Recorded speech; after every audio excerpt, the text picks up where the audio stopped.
One of the more common mistakes I see new divers make is they forget to do a pre-build and pre-test of their dive kit to avoid any surprises.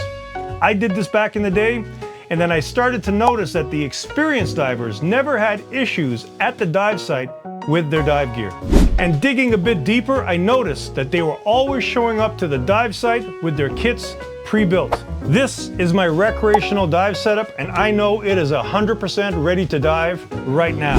Well, not right now because it's -20 outside and my surface interval keeps rising. But if I had to, this thing is ready to dive. And why do I know that? Because I just built it, which means I just tested it, and there's no surprises. I measured the air in the tank. We always want to ensure that tank valve is fully open. Do not let anyone convince you that you should have a quarter turn back on that valve. Full open. I checked the O-ring. The O-ring's there, it's working fine. I checked my reg. Everything's working and the mouthpieces are intact. Octo looks good.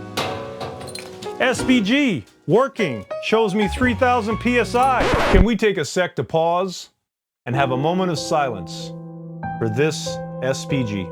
I'm gonna miss this SPG. It's a nice SPG. But it was discovered here last season in the dive lab on a pre-build and dive check before my dive days started.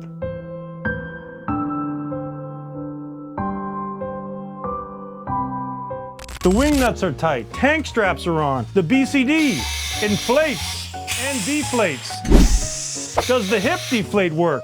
The hip deflate works. All of that to say is this thing is ready to dive because I just built it, and now I have a high degree of confidence that I put this thing in the truck and take it out at the dive site, it is going to work. Even better, I'm on a charter dive, I take this out the back of the truck, I sling it on the shoulder, I walk right onto the boat. Don't forget to ask the captain about permission to come aboard. I put it on the bench, I secure it, and I know it is ready to dive when I need it. That's less stress for me, and just as important, less stress for my buddy. Practice hard, dive safe.